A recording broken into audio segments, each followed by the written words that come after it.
Good afternoon and welcome to this week's Time Out.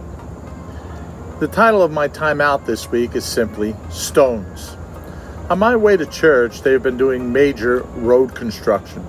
In fact, over the past year, I have watched them literally tear down a mountain. They have turned that mountain into boulders, then they've turned it into rocks. They put those rocks into machines and they've made them into small stones. It reminds me of the story of David and Goliath. We know the story. The army of Israel under the King Saul is locked in a stalemate with the Philistines.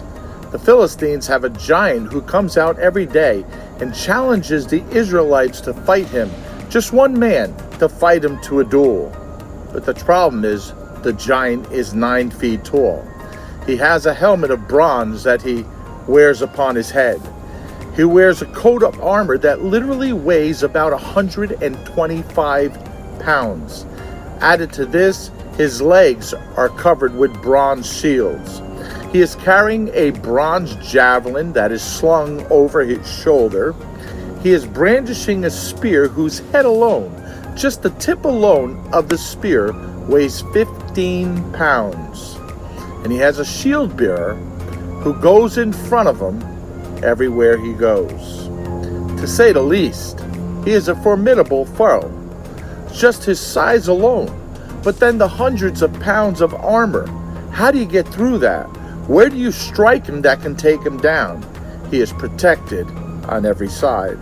So he comes out each day for 40 days and defies, even taunts the Israelites, the army of the living God. Day after day, they do nothing. The problem is, he's just too big. Sometimes, that's what gets people stuck in a rut. What causes them to fear and to even become paralyzed, not knowing what to do. The problem is just too big. The situation is overwhelming. How do you conquer that debt? How do you conquer that sickness? Do I go to doctors or not go to doctors? How do you tear down that mountain? How do you convince that son or daughter there really is a God who loves them when the world has told them it is all a lie? David arrives on the scene. He determines to take the giant on full force.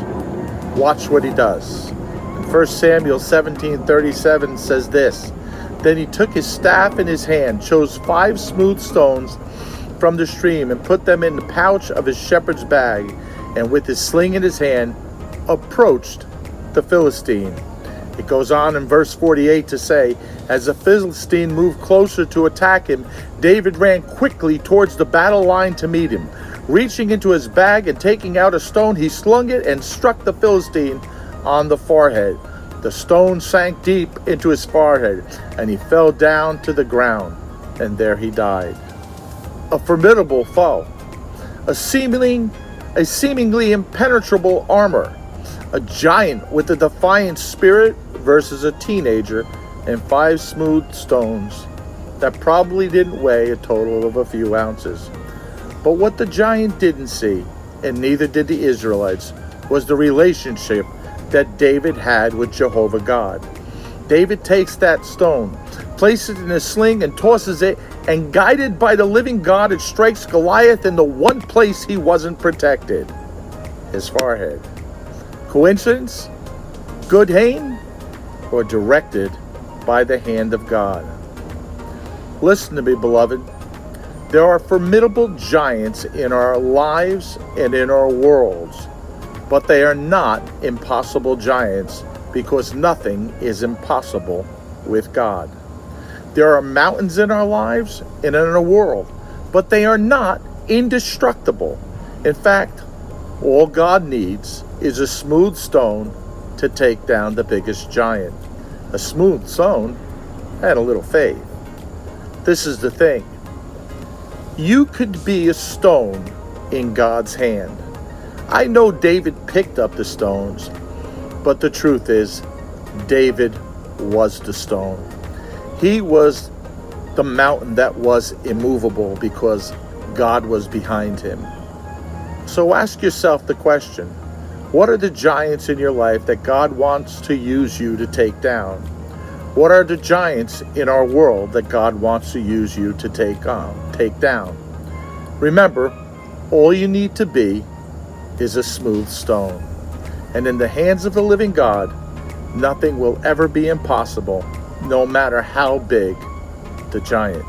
God bless you and have a great week.